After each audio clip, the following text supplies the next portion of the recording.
Hello my friends, you are welcome here in this English YouTube class. Now I am going to teach you verb. What is the verb? What is the definition of verb? Verb क्या होती है, इसकी क्या परिभाषा होती है? Verb is a kind of word that signifies, that indicates an action. Verb है वो एक प्रकार का शब्द होता है जो किसी कार्य को इंडिकेट करता है, किसी एक्शन को बताता है, किसी कार्य के होने को बताता है कि ये कार्य हो रहा है, घटित हो रहा है. That is the verb. Okay, next, there are two types of the verb. Verb दो प्रकार की होती है. One is finite verb and second is the non finite verb. Finite verb और non finite verb. Finite verb means the verb used according to subject. वो verb जो subject के according use हो, that is the finite verb.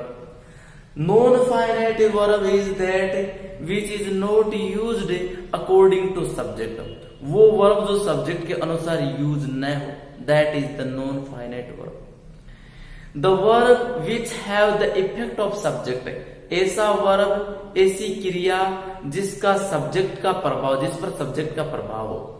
The verb changed according to the number and person of the subject.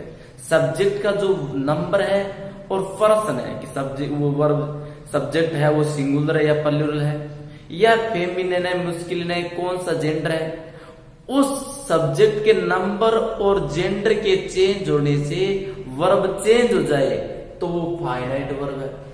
और subject के number और person के change होने से वर्ब चेंज ना हो, that is the non finite verb. Subject के नंबर और पर्सन के चेंज होने से वर्ब चेंज ना हो, that is non finite. Subject doesn't have any effect on the verb, that is the non finite. Subject का कोई प्रभाव न हो वर्ब पर, वो नॉन फाइनाइट वर्ब होती है. सो I have told you finite and non-finite verb. Here are examples to make you understand which one is the finite verb and which one is the non-finite verb. First example, first sentence. She gives me a pen. She is the subject. वह करता है, कार्य ये कर देने का.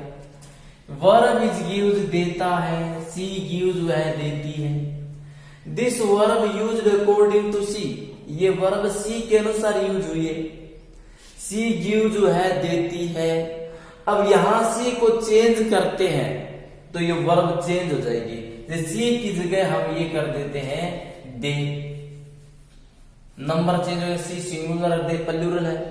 सो सी की जगह दे करते ये क्या हो जाएगा, गिव हो जाएगा, क्योंकि सिंगुलर हो तो गिव और प्लूरल होते ही गिव.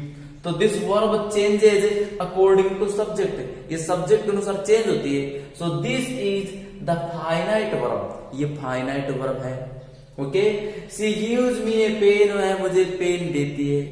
दे होते they give me a pen, वे मुझे पेन देते हैं. सो कहने का मतलब जो वर्ब सब्जेक्ट के अनुसार चेंज हो वो फाइनाइट वर्ब है, और जो सब्जेक्ट के अनुसार चेंज नहीं हो that is the non finite verb. Next, We are playing hockey. We are playing hockey means हम हॉकी खेल रहे हैं. We are playing hockey. We is the subject. We subject है, we करता है. And are is the verb. are verb है और playing is also verb. playing भी verb है. यहाँ देखो are है वो फाइनाइट वर्ब है, क्योंकि सब्जेक्ट के चेंज होने से ये आर चेंज हो जाएगा. जैसे वी की जगह में रख रहा हूं आई के साथ क्या हो जाएगा, ये आर नहीं होगा, एम हो जाएगा. सो सब्जेक्ट का इस पर प्रभाव है कि सब्जेक्ट के चेंज होने से वर्ब चेंज हो रही है, तो ये क्या हो जाएगी, are finite verb. Okay, playing खेल रहा. अब इस प्लेइंग का सब्जेक्ट का प्लेइंग पर कोई प्रभाव नहीं है. सब्जेक्ट चाहे वी हो, चाहे आई हो, चाहे दे हो, चाहे कोई भी हो, इस पर इसका कोई इफेक्ट नहीं पड़ रहा है. कर्ता का इस पर कोई प्रभाव नहीं है. Subject doesn't have any effect on playing playing पर सब्जेक्ट का कोई प्रभाव नहीं है। So the playing is non finite verb, इसलिए प्लेइंग क्या है, नॉन फाइनाइट वर्ब है। Okay, we are playing. Okay, next sentence, I like dancing, I like dancing, I then verb like and dancing, like भी है और dancing भी है। Like is used according to subject, like है वो subject के अनुसार यूज हुई है। सब्जेक्ट का जो नंबर है या पर्सन है, नंबर में से वचन है, सब्जेक्ट सिंगुलर प्लूरल है, इसका इस पर प्रभाव पड़ेगा। सब्जेक्ट जेंडर, सब्जेक्ट का जो पर्सन है नहीं जेंडर है, जेंडर मतलब ये मस्कुलिन है, फेमिनिन है या कॉमन जेंडर है, न्यूट्रल जेंडर, कौन सा जेंडर है उसके अनुसार इसका प्रभाव पड़ रहा है। तो ये क्या हो गई, finite verb. The number and person of the subject effects a verb that is the finite verb. Subject का जो नंबर और पर्सन है वो यदि प्रभावित करे वर्ब को तो वो वर्ब फाइनाइट होगी। आई लाइक मैं पसंद करता हूं। अब यदि मैं कह दूं सी लाइक्स, सब्जेक्ट चेंज हो गया सी, और सी के साथ ये इसका भी ये वर्ब भी चेंज होगी। आई लाइक की जगह सी होते ही लाइक्स हो गया, तो ये क्या है, फाइनाइट वर्ब। डांसिंग में से नाचना ये भी वर्ब है, लेकिन डांसिंग पर आई का कोई प्रभाव नहीं है।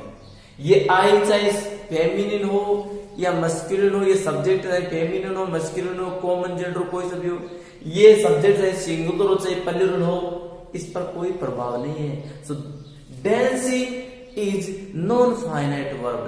Subject doesn't have any effect on the verb, that is the non-finite verb. Subject का यदि वर्ब पर प्रभाव नहीं है तो वो क्या हो गया, नॉन फाइनाइट वर्ब है। प्रभाव का मतलब सब्जेक्ट का जो वचन और लिंग है वो यदि प्रभावित न करे वर्ब को तो वो होती है non finite verb. Next, swimming is a good for a good exercise, swimming is a good exercise, swimming अच्छी एक्सरसाइज है। याद रखो स्विमिंग ये वर्ब है खुद और ये सब्जेक्ट के स्थान पर यूज हुई है, सब्जेक्ट के स्थान पर यूज हुई है। स्विमिंग तैरना, अब ये तैरना सब्जेक्ट के स्थान पर यूज हुई है तो इस पर किसी दूसरे सब्जेक्ट का प्रभाव नहीं पड़ रहा है, ये खुद ही सब्जेक्ट है, दूसरे सब्जेक्ट पर इसका क्या प्रभाव पड़ेगा। So swimming is non finite verb, swimming non finite है क्योंकि दूसरे सब्जेक्ट का इस पर कोई प्रभाव नहीं है, ये खुद सब्जेक्ट है। अब देखो स्विमिंग का इज पर प्रभाव है, यदि ये स्विमिंग चेंज होता है, इसके लिए दूसरा सब्जेक्ट आता है तो इज चेंज हो जाएगा। So the is finite verb and swimming is non finite verb. Swimming non finite है और इज ए फाइनाइट वर्ब है। Okay, swimming is a good exercise, swimming अच्छी एक्सरसाइज है। Next, they want to go, वे जाना चाहते हैं। Next sentence, they want to go, वे जाना चाहते हैं। दे वॉन्ट टू गो, वे जाना चाहते हैं। यहां देखो दे सब्जेक्ट है और वॉन्ट वर्ब है चाहना, आगे वर्ब है टू गो, ये भी वर्ब है। तो देखो दो वर्ब हो गई, एक तो वॉन्ट और दूसरा टू गो।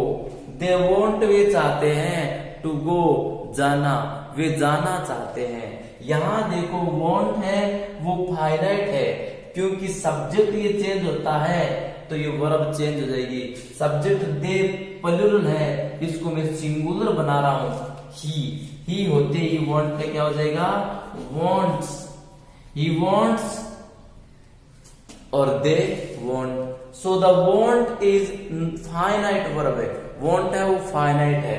यदि हमेशा लिखें दे वॉन्ट तो वॉन्ट फाइनाइट वर्ब है, लेकिन दे का टू गो पर कोई इफेक्ट नहीं है। दे वॉन्ट टू गो, वे जाना चाहते हैं, इस जानने पर दे का कोई प्रभाव नहीं है।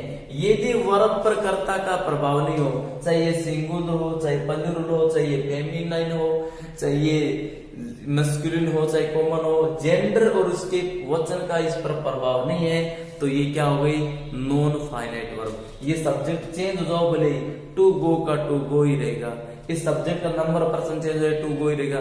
सो what I mean to say that the verb used according to subject है, that is the finite verb. वो वर्ब जो सब्जेक्ट के अनुसार यूज हो वो फाइनाइट होते हैं। Verb that doesn't used, that isn't used according to subject, that is the non finite. जो वर्ब सब्जेक्ट अनुसार यूज ना हो वो नॉन फाइनाइट वर्ब होती है।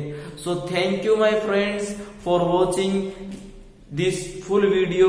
I hope it will be useful for you and for preparing the competitive exams, for learning English, for learning speaking English, for learning competitive exams, grammatical mistakes. So thank you for watching.